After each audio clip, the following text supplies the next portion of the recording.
4, 3, 2. We are live. This is 2OF Entertainment. Joe, do you know why some businesses succeed and some businesses fail? Why some businesses grow and some businesses don't? That's what this show is all about. Business, business, business.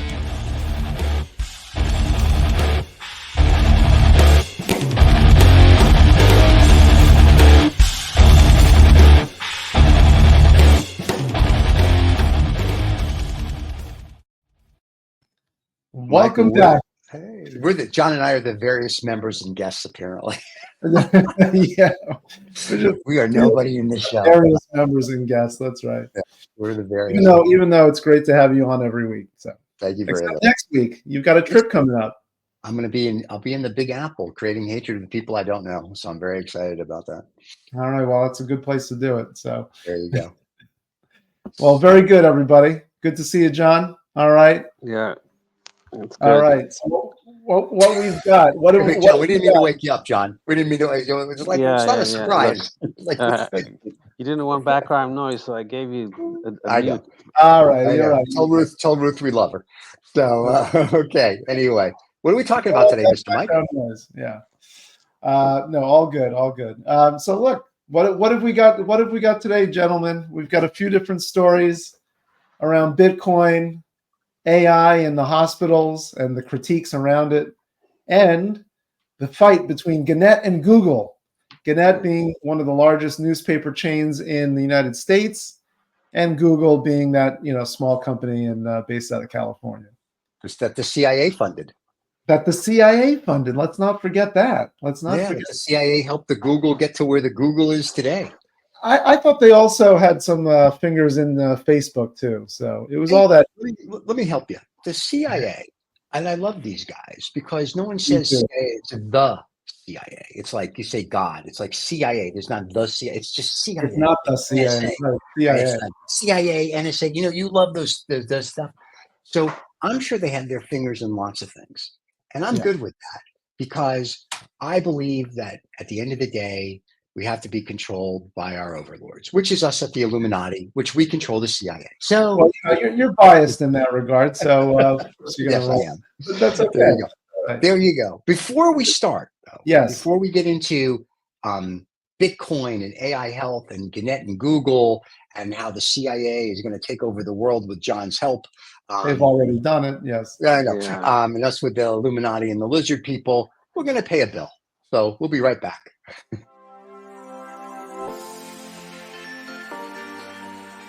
Get the freedom and the flexibility of remote work in the lucrative tech industry. Bend your life around the world. Bandicoot is the premier course and community for thriving in a remote tech career. Join the revolution today.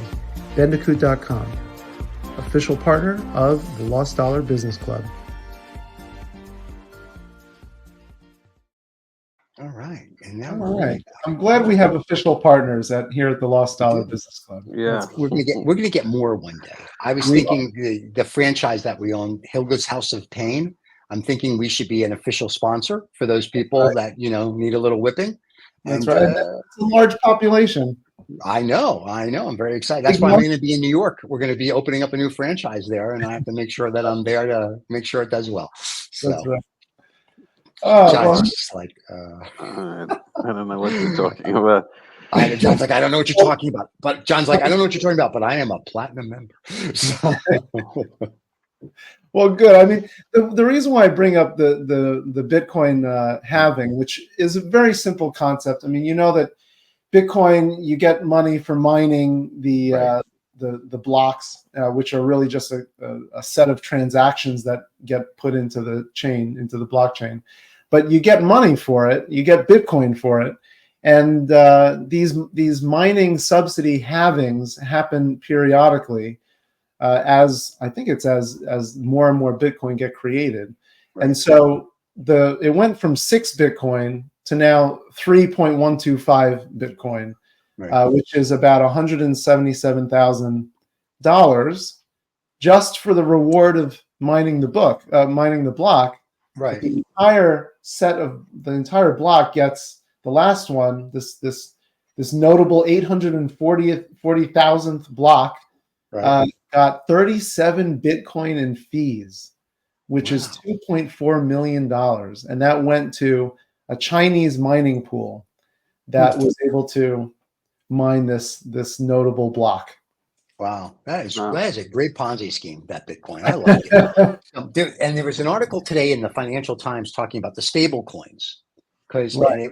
and it was very interesting because everyone's like, oh, everyone's getting involved. The central banks are like, we don't really know still. You got the And ETF. there was a comment which struck me, and I have it, but I'm not going to read it unless you guys need me to. But the person from one of the regulatory agencies and a couple of the banks go, we're not really worried about crypto. They call them currencies. I call them algorithms. The crypto algorithms yet, because there's only 150 billion in the marketplace Yeah. in stablecoin. They go, and then the comment back from the FT reporter was, "What happens when it goes south?" And he goes, "Oh, we won't worry about that till it hits $1 trillion."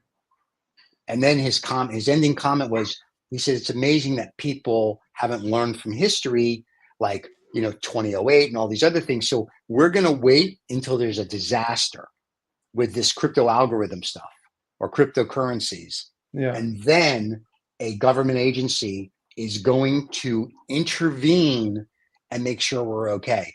And the other thing, I was going to say this for Lost or Found, is that in Hong Kong now, EFTs for crypto, they're going to be on the Hong Kong exchange, the first time for that. So everybody's jumping on the bandwagon. And listen, it could be the greatest thing because this could be Xerox of this generation. But I don't know. This seems like the 1930s security stuff to me, not Well, whatchamacallit. yeah. Well, instead of an actual valuable asset. Yeah. What does intervene actually mean? What are they going to do? Buy stuff? I don't understand. It's not like it's a bank like SVB, like when they went out of business, and that was what they were equating it to. It's like they were doing all this questionable stuff, and the government's like, oh, we have to intervene because all the billionaires will lose their money. I'm like, yeah, but what are you going to do? So BlackRock has an EFT, but so what are you going to do when it implodes? Are you going to be like, too bad it imploded? You know what I mean? It's like, I don't know. I don't think the government knows yet, John, to answer your question, what it means to intervene if something goes wrong in the crypto algorithm world. Right now, everybody's just riding high on it. It keeps going up. It keeps going up. I mean, PayPal's coming out with their own stable coin. This one's coming with a stable coin. Which are not always stable. Well, let's remember, they're not always stable, actually. Right. They've proven that. And it's supposed to be parity with the dollar. And I remember the first time it came out with the UST stable coin, it came out at $1, it went up to $1.03, and everyone's like, yeah, look at us. And then I remember it was 97 cents. And I was like, now, as far as I know, $1 is 100 pennies. This is 97 pennies. This means this is not stable. So I'm not getting what they're doing. Listen, I understand what they're doing. When I say I'm not getting it, I don't understand how they get away with it. If we did it, I'm sure the SEC, the feds, and everybody else would be at our front door going, what are you doing? But because I'm a big company, I can do this. And ByteDance's CFO or CEO just got indicted for money laundering and Ponzi. And I'm like, this is the same crap. Well, did you see that show, Mr. Robot? Yeah. Do you remember that show, Mr. Robot, from a few years ago? And the idea of it, part of the idea of it was an economic collapse of digital currencies, and they replaced whatever the digital currency was with a central bank, essentially what you would call now a central bank digital currency. Right. And maybe they're just keeping it warm because because there is a lot of interest at the government level of in central bank digital currencies. So maybe you keep this digital network of transactions alive. And then one day you just come in with your central bank digital currency and say, everyone's going to use this now. Right. Maybe. But it's still, but here's my thing then. Yeah. Let's say the three of us have $1 billion in, I don't care, Bitcoin, stable coin, pick whatever make-believe currency you want to go with. And the government of XYZ says, okay, everybody, we're going to now make you, whether you want to or not, because we don't care, take your XYZ Bitcoin and put it into ours. But we're not doing it 1 for 1. We're doing it 10 to 1. You know what I mean? I mean, so if I'm the government, you know how when they used to change out old money, sometimes it would be like for every $5 you got a dollar type of thing back in the day. So my question is, you know, if they do that, and I listen, if I'm a government, all these idiots that are doing all this right now, I'm loving it because I'm not spending any money on it. I'm just like, no, you just fix it, you get it right, and we can come in. So I mean, maybe that's what they're doing, but when they swap it out, right now there's $150 billion of make believe money out there in just I think stable coins. I don't know what it is and the other stuff. Maybe that's all. Yeah. So when they stop, so how does that work? Just say John, I'm gonna bust his chops a little bit. John's in China because he loves China. I'm in the UAE. Michael, you're in America. So how are those central banks going to do that? Then are they going to go? China's going to go, okay, John, you have 300 million, or you know, right. How are you going to RMB? Are you giving me 300 million RMB? Yeah, right.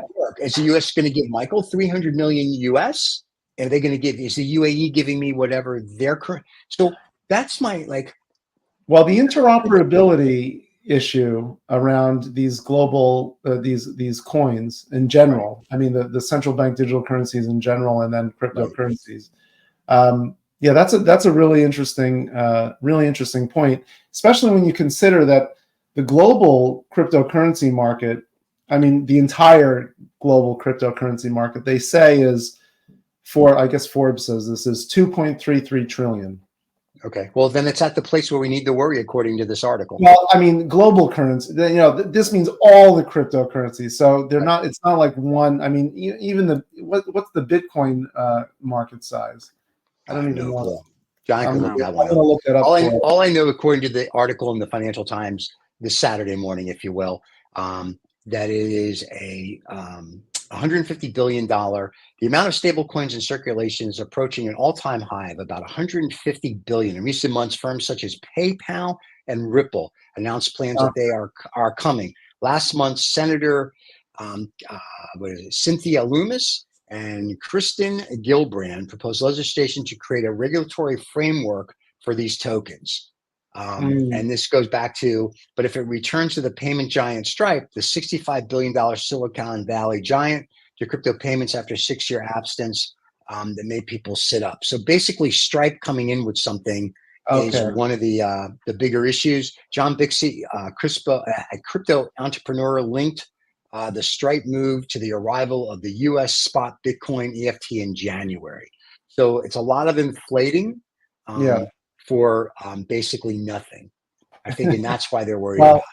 Okay, so that could be it. This could be the tipping point, because Bitcoin itself, the market cap of Bitcoin alone is 1.17 trillion. They say. Okay. So it's at that tipping point for Bitcoin, but not for the stable coins are a very different market. Well, they're at 150 billion now that all these big players are getting involved. They're all getting worried. There's people that are they're not panicking, but they're all pretty much just saying that at some point we have to do a little more than just be like, oh, what are we waiting for? Their concern is that however much of what is used in transactions is another matter. Eye-catching analyst by Visa suggests there has been more than, listen to this, $2.5 trillion of stablecoin transaction volume in the past 30 days. And the USDC far outstripped Tether, long assuming to be the market leader. So you're at the point now where if somebody doesn't sit up and start taking a look at this in a very serious manner, if you have another implosion like in 2008 or in the banking of 1929, what are the governments going to do? You can't bail out everybody. No. You don't have that kind of money. No. Well, we could always print it, right, Nick? Yeah. Of course, yes. That did well for Zimbabwe and South America. It's so good. Listen, in Zimbabwe, I have a friend, and I think I've told this story. He's got $32 trillion worth of Zimbabwe dollars in a frame on his wall, which we all know is worth about $5. Yeah, and it's funny. He goes, I remember when he bought it like 5 years ago when they came out, the $1 trillion note, and he's like, Steve, I am a trillionaire. I'm like, what country? And he told me. I started to laugh. Yeah.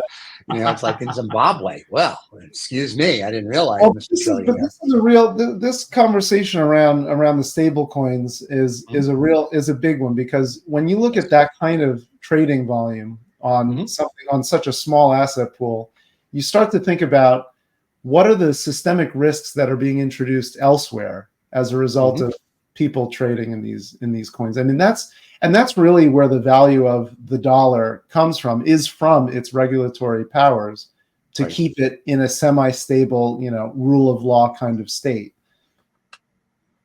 Well, here's the other thing. I think. Go, John. No, I was going to say that if the stable coin goes to zero, like maybe like when Tether had its little snafu, who cares? I mean, it's not part of the banking system. A lot of people lost money. Well, okay, it's not going to affect the economy. I don't think. I mean, yeah, okay, a lot of people lose money, but I don't think it's not going to bring down institutions, right? Because well, now they're got playing an electron. No, go ahead. No. So you have a stable coin in your digital wallet. All right, fine. If you wanted to convert it to some kind of purchasing, you'd convert it to dollars, so you could actually buy stuff. But so if your monopoly money just disappeared, well, all right, it was pocket money, but it's not in the system. Yeah, but it is in the system by virtue of the ETFs that are now tracking Bitcoin. And it also hurts the economy. Yeah, Bitcoin. Yeah, I'm talking. No, but hurts the economy, though. There are crypto parallels. There's correlations in the entire crypto market to what happens to stable coins and what happens to Bitcoin. Because there's so much faith. It's such a faith-based system. But when Bitcoin dropped last year, remember Miami for a while everybody was buying condos and supercars and hookers and girlfriends and wives and whatever else they were buying with Bitcoin there. And people were building restaurants and bars and blah, blah, blah, blah, blah. And they were taking payment in Bitcoin. It was Bitcoin heaven. And then all of a sudden, Bitcoin went down. And all these nightclubs, there's a big article in the FT, even in the New York Times about it. When the minute Bitcoin dropped, all the Bitcoin billionaires went away.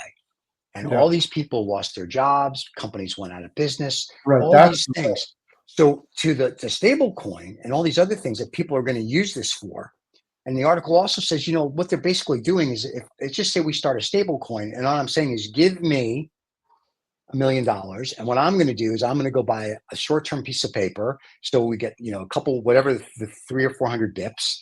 And that's going to keep us, above $1, and we can pay and do all this stuff. They said, but what happens if it drops? What happens if, there's all these things that they're not prepared for. And the UST coin back, a few years ago found that out, and at some point, playing the spread isn't going to work. So when a PayPal says we're going to do it, or as this article says, since Stripe says they're going to get back into the market, that's what everybody's like, ooh, this is, we need to take a look now. At some point, I agree with the two ladies that are in whatever house they're in, but I want to read the bill, because my concern is the bill is going to be a reach around where it's sort of like we're going to make it really good. But if you're going to have a real bill, then you almost have to have it as the securities law, like the 33 Act and the 34 Act. You have to have like a real, like if you want to use crypto now, there should be a real act, and there should be an agency. I know people are going to hate me for this, like the SEC, and they're not the SEC though, but the CEC, the Crypto Exchange Commission, that their job in America, if you will, is to make sure that this is all monitored properly. It is capitalized. It isn't a Ponzi scheme, and not everybody's running around doing an ICO and you wouldn't have a Binance issue. So 25% of these ICOs fail within the first 90 days or whatever. It's like a SPAC. They go, you stick on at 10, they drop to 13, they go down to 2. It's the same thing. The ICOs are they're a scam. Come on, it's a pure scam. And if you fall for it, you're either very greedy and you want to make a buck, but it's like musical chairs. Yeah. Okay, I'll sell it to somebody else for first in and 100. first out. I'll issue a currency for my project. You issue a currency for your project. Yeah, okay, you can do that, but where's the value? What's the there is none. It's just little monopoly money. I think Well, it Steve, isn't. you were talking about the Ponzi scheme. I think it's kind of, all these, the principle which we're talking about, and Michael, you were talking about the systemic issue here is the fact that all the big sharks, the crypto sharks, are all reliant on external parties to put funds into the system. Correct. And you've always got to have people funding the system, because as long as you keep someone funding the system, that then all just trickles down to everybody else, and then everybody can play in the pond. But if no one's putting the water into the pond, that's where the problem comes in. And when the pond what do we dries up, call that? What do we call that? Oh, that's a Ponzi scheme. Yeah. Yeah. But I mean, Absolutely. and I'm not saying, listen, I'm not saying crypto's a Ponzi. So, if you're mad at us and you need to vent, send a letter to David, because I don't give a shit. Send all your postcards in the mail and comments, direct them at David. But my concern here, once again, is who's going to bail them out? In theory, in 2008, if we and even with SVB, who's going to bail them out? It becomes the American taxpayer, or whoever. And okay, I'm good with that. But what do we get for that? We get nothing. Like the government's like, we're going to bail you out. We're going to do this. Okay. But the American people in general get nothing. So it's the billionaires and then the idiots that are in this Ponzi scheme. Now, for all I know, the government's hoping this implodes and we get rid of a lot of people. But then what are you going to do with the people? But what do you do? Yeah. So like I said, I think if the U.S. government really is going to take it seriously at some point, listen, we have enough bureaucracy. You might as well add it. The CSC, right? The Crypto Securities Commission. Right. And let's get people that understand it, that have no dog in the fight. Yep. And that can be like to regulate it. You're asking let's for regulate it this way. Regulation. I know, God forbid. So yeah. No, but I don't know. I don't see why we have to bail them out. There's no. I agree. There is no. Well, because BlackRock's in it now, so you got to bail. God forbid BlackRock goes out of business.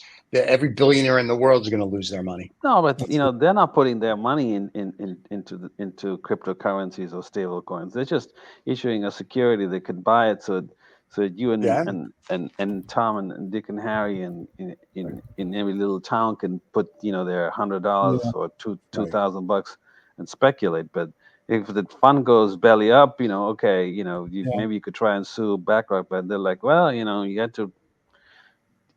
You read the stuff. It said that it was a Ponzi scheme, and you still invested. That's right. I've never read their ETF offering. I would love to get a copy of it and read it. And I would love it if it says, listen, this could be a Ponzi scheme, but if you're stupid enough to put your money in, and I'm sure it says it, but in legalese, because it has to say something about like how unsure this is. Yeah, it has to talk about the serious risk of it. I mean, and nobody reads this stuff. I mean, I remember when we used to get the red herrings and I would read it and people were like, why are you reading it? I'm like, oh, it's fascinating.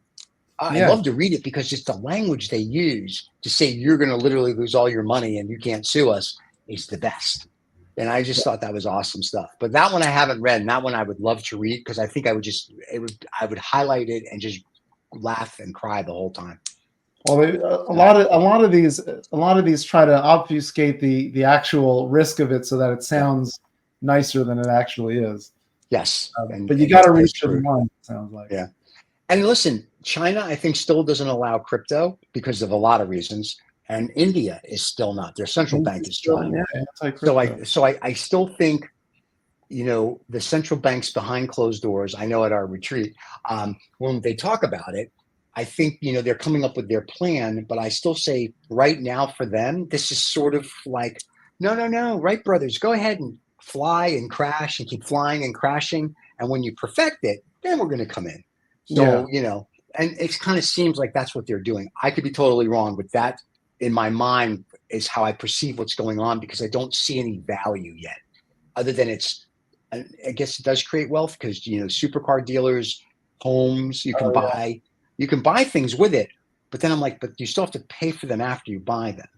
You still have to upkeep and do this. So, and I know people that have become multimillionaires with crypto. And they're like, you should get it. I'm like, I just don't. I understand it.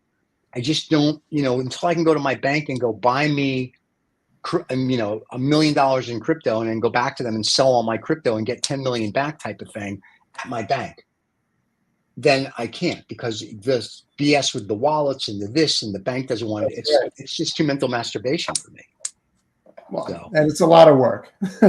Yeah, John and I know that, because John was when we did Noisy Panda, and Nick remembers John lost his laptop for a minute, and everybody had to scramble, and everybody had 47 different passwords to a wallet, and we all had to get on the phone, and everybody had to type stuff in, and we had to get the next guy, and then the next guy, and the next guy, and the next guy, and 4 hours later we had changed everything. And an hour after that, John goes, "I found it," and then we sent Nunzio and Rocco to kill. So this is how it works. So it's just until it gets a little easier, it's a little different. But yeah, I think it's interesting. We'll see what happens. I wish the best to everybody who has the crypto algorithms. I hope they do well. And I'm a little worried about the stable coin. That anybody tells me they're going to run parity to $1, and it's proven that they haven't. Hopeful, but. And it's big money, even though they're in the trillions, and that's when the guy said we should start looking at it. Well, I mean, roughly. Look, it's the banks obviously are not providing the facility to move funds easily and cheaply, and that's part of the reason why some of these things have been created, and totally get that, but it's at some point. You have to exchange it back to the real world, unless people are able to accept, 150 different, currencies, whatever you like to call them. But yeah, so I knew a guy that was selling 8 Bitcoin ATM machines in Vegas, and he had people that were buying, and I was like, but how do you make? I understand what Bitcoin is, and I understand you put money in, people take money out. I got that. I'm like, but what do you do? He goes, well, I go to my bank, and I'm like, which bank are you using? Because there's no bank that I know that's giving you money. And he's like, some little, and it was not a federal, not an FDIC. It was a state bank that was kind of like in Oregon and Washington State, the state banks that just do cannabis. And they're not FDIC, so they don't violate a federal law, right? They just do the states that say we accept it. So he said, I'm dealing with a state bank. And I go, got it. So, that's sort of also, I'm like, really? Different level of risk tolerance. Yeah, it's I listen. I think it's a fascinating subject, and it's one of those things where it's like I hope the people do well. I hope they do well, and it helps everybody out, not just the guys now that have a 300-meter yacht going. Oh, look, I'm a Bitcoin billionaire. Good for you. What'd you do for the population? So we'll see. I don't know. What's our next topic? Yeah, let's go. Well, look, we've got nurses talking about hospitals adopting AI. Yeah. And they're not happy about it. Yeah, losing their jobs. They're not happy about it. Yeah. Well, I mean, the some of the arguments that they're putting forth is that it's they're doing it that these mental health chatbots are inaccurate, and even health insurance bots are error prone. They're only good 90% of the time, and that 10% is still, because they're using mostly large language models for a lot of these AI tools in healthcare right now. And another regulatory nightmare in a way is that there's no real guidance on AI in healthcare. So maybe they're raising the flag in a positive way, because they're seeing the errors firsthand on healthcare companies that just want to push the AI agenda. Or are they worried that they're going to lose their jobs because somewhere down the road, the AI will do it better? I mean, other than drawing blood, I'm sure at some point a robot will be doing that. But will it do it better than a human? Well, the thing is, do you think a robot is never going to replace the human touch, is what one of the nurses says. And I think it's a fair point. I think it's a good point. But, it'll replace the knowledge part of it, which is, assessing diagnoses and figuring out these edge cases for when somebody has a weird disease that nobody's seen before. Right. I think my personal opinion at the moment is that AI does need to have oversight. I don't think there's sufficient oversight from a human perspective, and I think there's too much placed in LLMs at the moment where,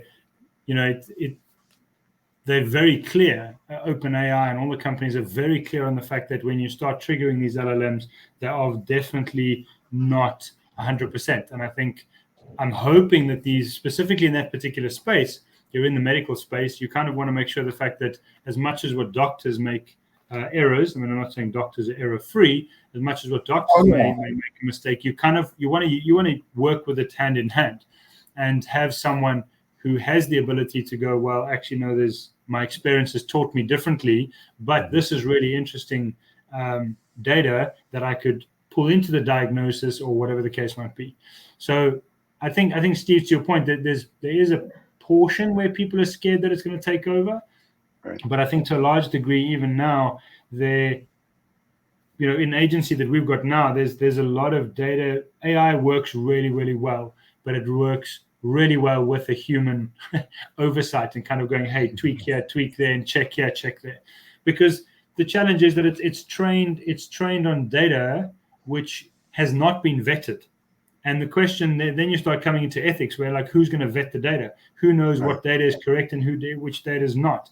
And so that whole ethical discussion, I think, is really an interesting one, and which is what I think these nurses are really knocking up against now, because specifically in mental health, I mean, you need to be able to react very quickly. Even though AI reacts faster than a human, you've got to react on an emotional level, and that we know AI is all about data. It's not about emotion. What happens with I read an article and I saw the video of the AI girl. I think it's out of Japan, and she looks very realistic. So what happens when I can get my therapist to be a hot Asian chick? Sorry, people. Once again, send your cards and letters to David. So let me finish. So I can do a hot Asian chick, and I need a hug, and whether I go to her office or I have my little AI robot sitting in the corner, and I'm like, whatever her name is, like, Fufu, I feel bad today, and Fufu's like, oh, let me hug you, and I get a hug, and she said, it'll be okay, and then she sits down again, or she can be a therapist for you. Is that then something they're going to start worrying about? Because in 10 years, the robots are getting more realistic.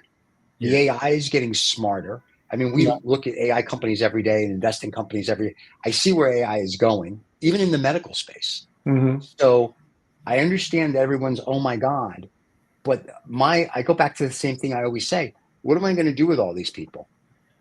And then and now I'm going to replace therapists. In 10 years, mark my words, they will replace therapists for the people that can afford to have their robot therapists. Because what do rich people do now?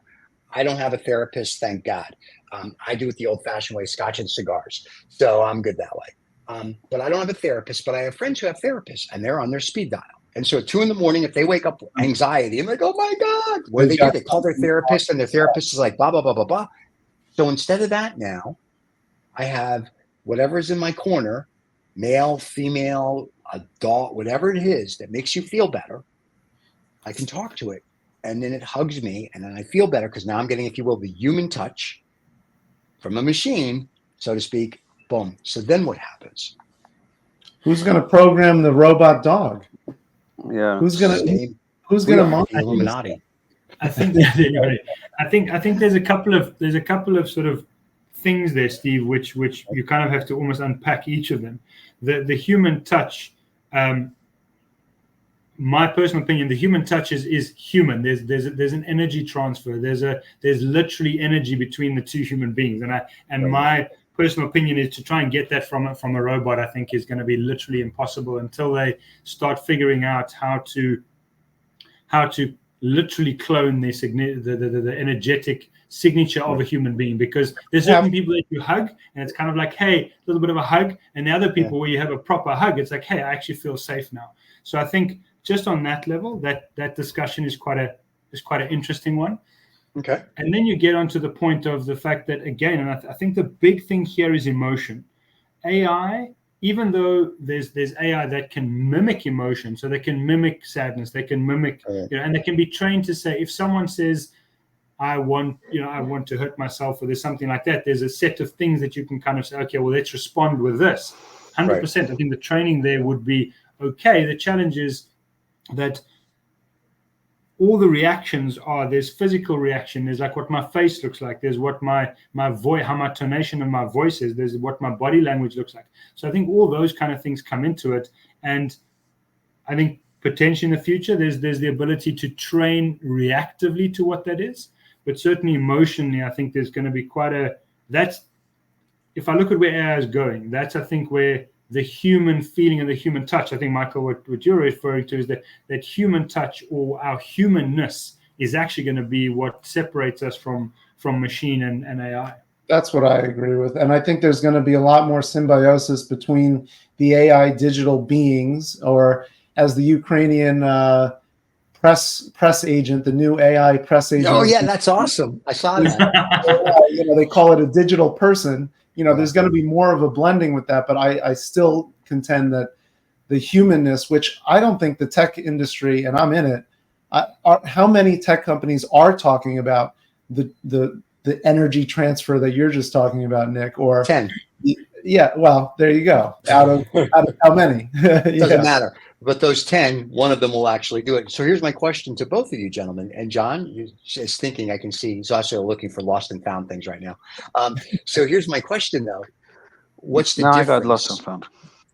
Okay, good. What's the difference between me calling my therapist at 3 o'clock in the morning, or me turning to my chair onto the left or to the right of me, and whatever my robot is, dog, human, not you, a bear, a moose, whatever I want it to be, I get the same emotional, if you will, response as calling my therapist, so to speak, at 3 o'clock in the morning, go, Doc, talk me off the ledge, and I can just turn to my robot. What's the difference?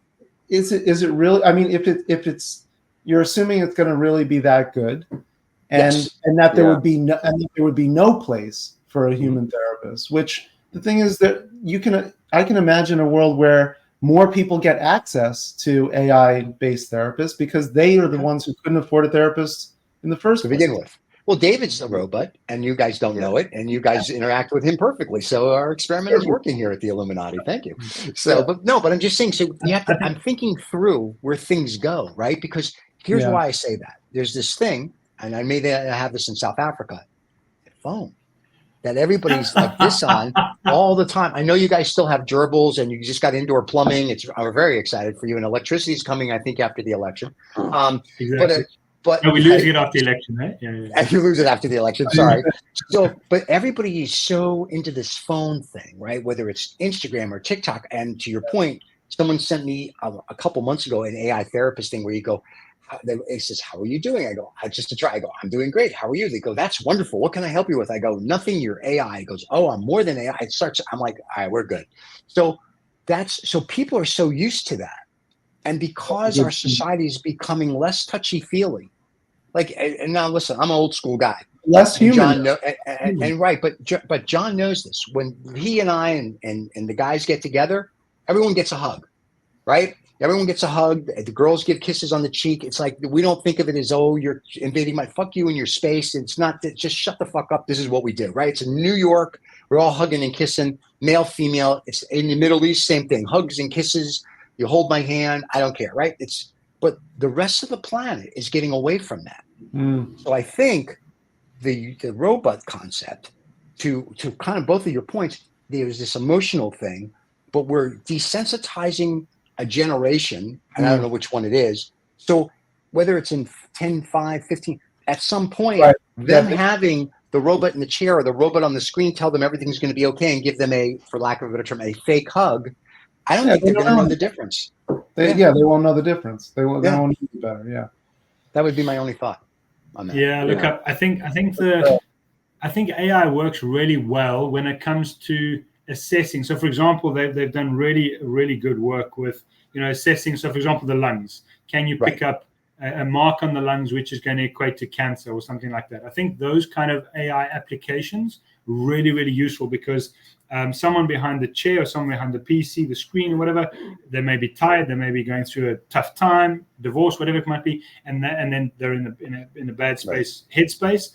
That I think is going to work really well, particularly now. So we need to kind of talk short term, short medium, and then long term. And I think short medium, that definitely is working a lot better. It picks up anomalies far quicker and sort of because it's got data that it can refer to of 30, 40, 50, 60,000 scans. And I think that works really well. Yeah. I think I know we're talking business and we're talking kind of, where AI is going.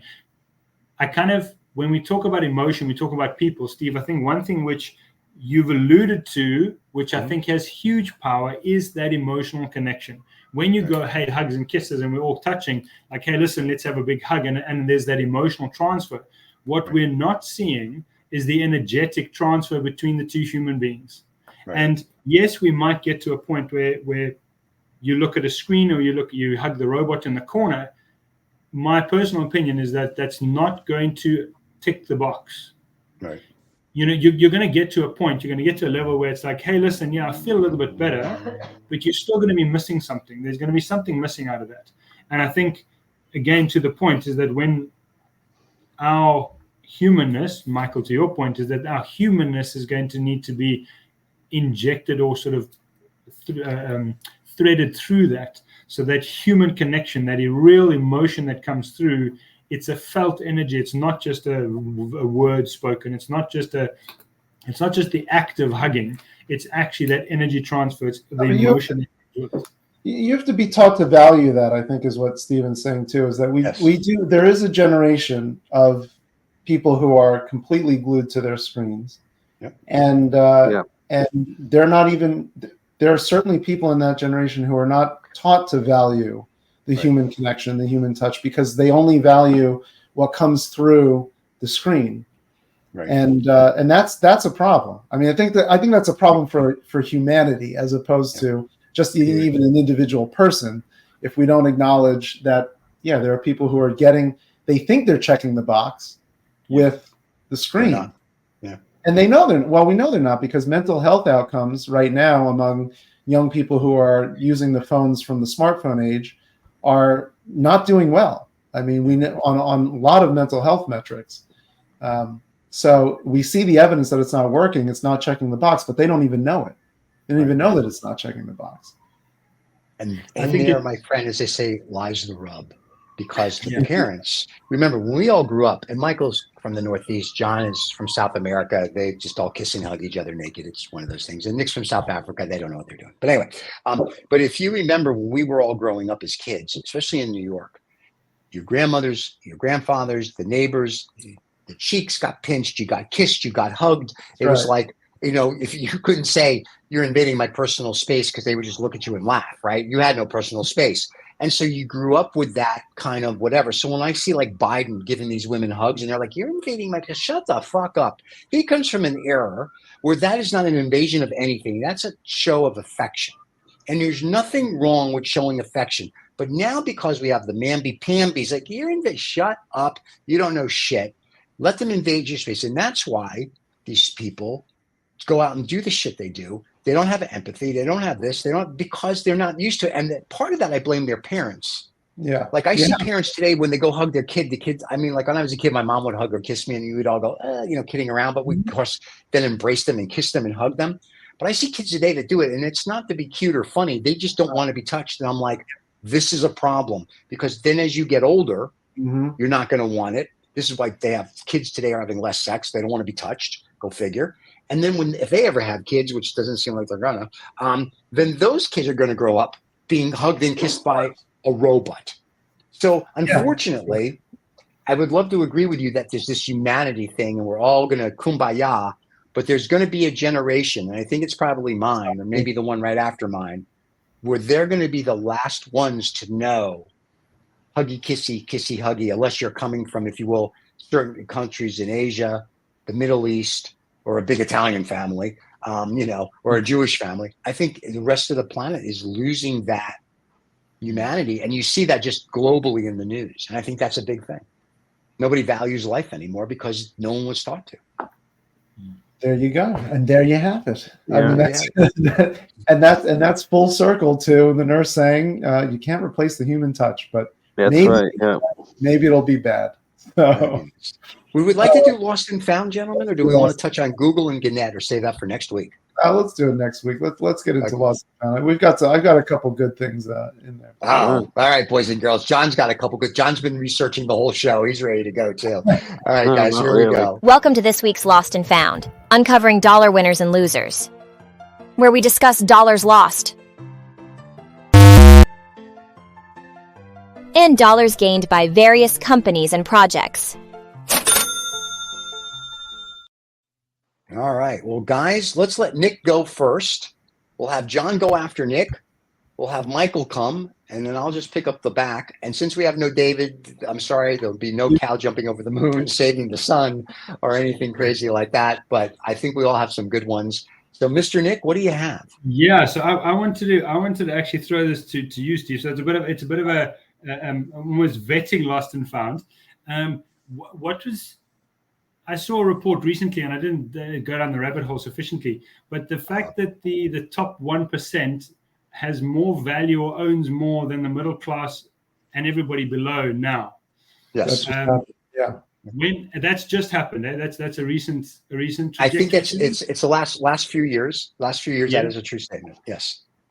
So I'm quite fascinated because I think that was only in the US, but I think it's starting to spread across the world now. And I think we, as we were talking about human species, like as a human species, we kind of have to just take mental note of that and go, hey, red flag here somewhere. We need to. Is it a red flag? No, I don't. How do I put this? How do I put this? Yeah, well, okay. So let me put it this way. I have friends of mine who are in the 1% of the 1%, and they're just like me, normal person. You would never know that they're that person. And then you have others, I don't want to mention any names, Bezos, who has to buy a 300-meter yacht that can't get under a bridge, and they has to pay for the bridge to be dismantled because you're trying to show that you have a big penis. Congratulations. And I think it also comes, once again, how you're brought up. The guys that I know that are wealthy, and I mean like stupid wealthy, we were all taught the same thing. Never be nouveau riche and never show your wealth. Full stop. And that's it. And I think today no one's taught that. They're not taught about nouveau riche. They don't even know what that means. And everybody has to show that they have the biggest dick in the room, whether that's their house, their car, their plane, their boat, and listen, if you want a beautiful house, that's great. But do you need to live like Beyonce and then just bought a $200 million house in Bel Air? Do you need a $200 million house? Probably not. You know what I'm saying? I mean, like there's a point where, and we talked about this, I think yesterday on Vaguely True, Messi just bought a $30 million Ferrari, and there's nothing wrong with that, but drive it. You know what I'm saying? There comes a point where you have so much that it doesn't mean anything anymore. Yes. So didn't you say that wealth accumulated itself, the wealth itself? I mean, That's kind of what I'm saying is how do we look at what that wealth accumulation is versus the application of it? I think is probably kind of what it boils down to. The guys I know that have money, like myself, we will do things and no one will ever know what we do. And we had this discussion. I don't know on what show. If I want to give money to a charity or a person, who's made $1 and who's lost $1? Yeah. The billionaires and the trillionaires have made the dollar, and some of the people on the planet have also made it because they distribute their wealth not to show off, but to help their own community or to help a charity. And not like Bill Gates running around the world trying to vaccine everybody, or the conspiracy theories put chips on us all. But the billionaires, the ones that are low key, do things in their community, whether it's for the arts or whether it's for the homeless or whether it's for this.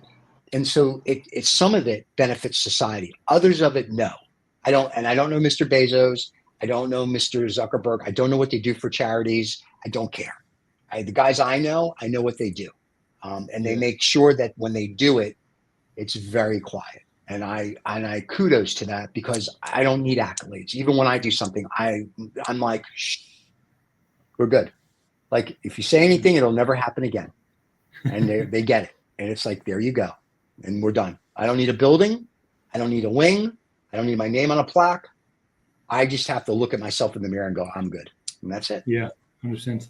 So and that's how that benefits. Steven's got to educate that body of top 1%ers, Nick. All right. Exactly. Keep going. That's fine. Us at the Illuminati are going to take their money anyway. Don't worry about it. So, Mr. John, what do you have for us? Because you're diligently looking at that computer.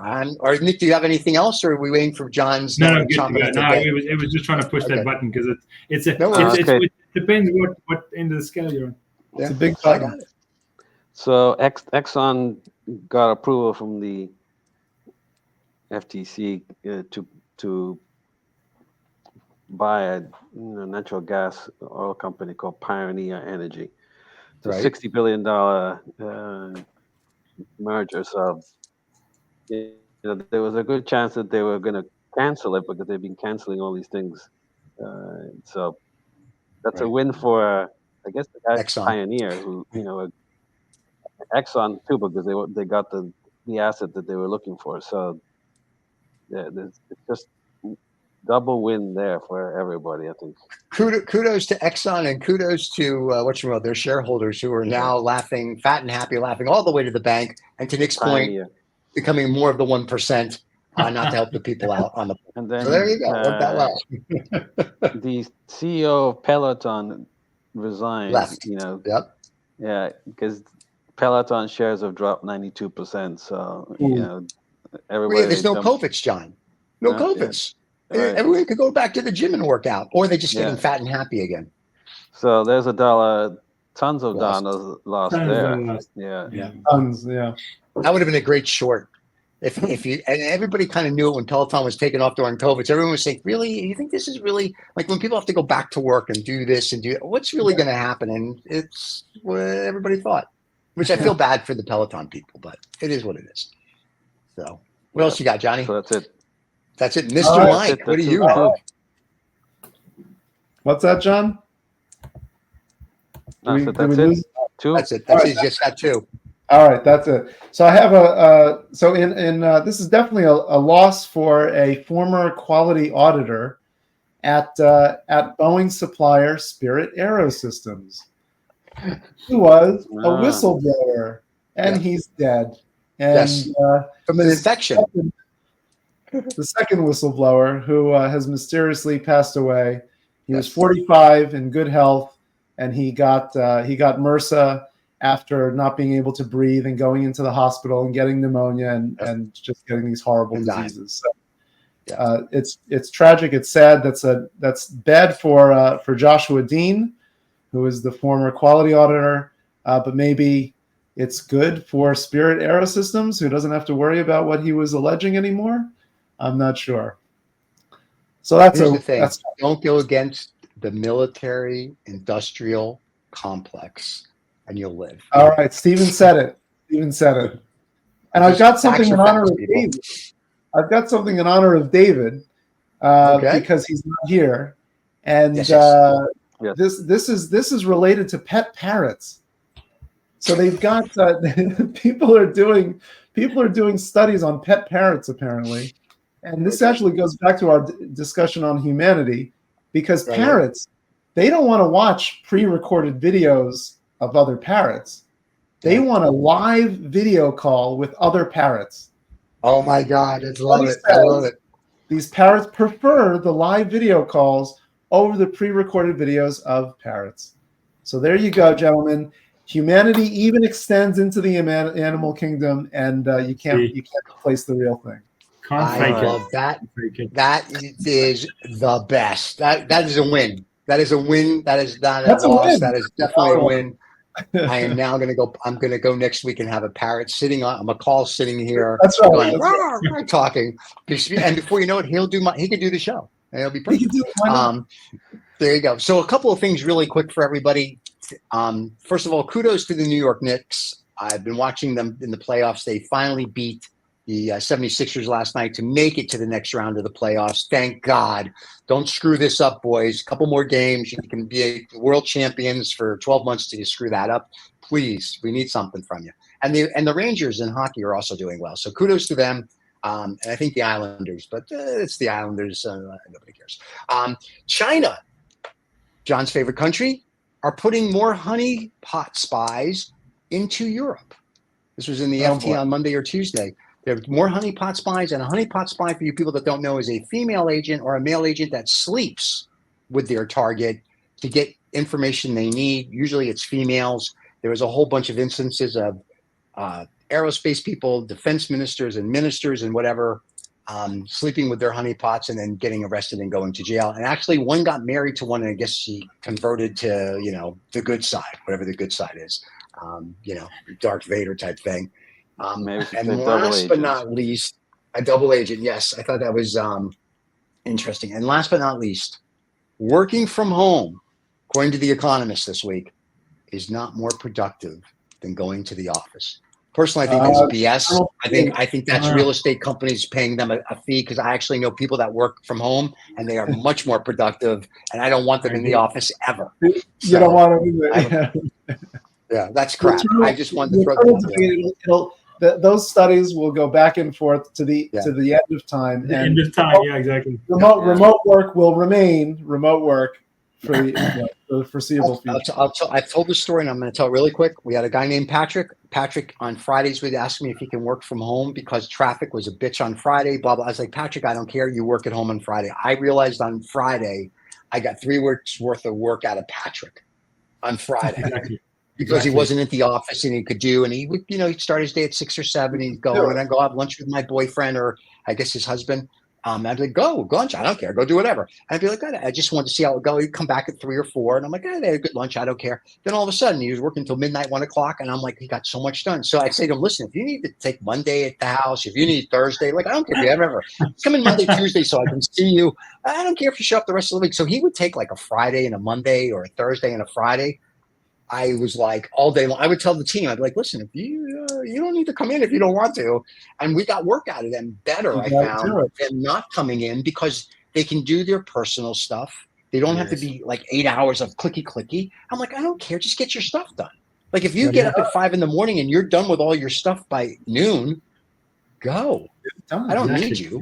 Yeah. And I'm very much for the remote work if it works. I know some people need to have the teacher with the ruler, right? It does exactly. It doesn't work for everybody, but that's why Bandicoot is one of our key sponsors.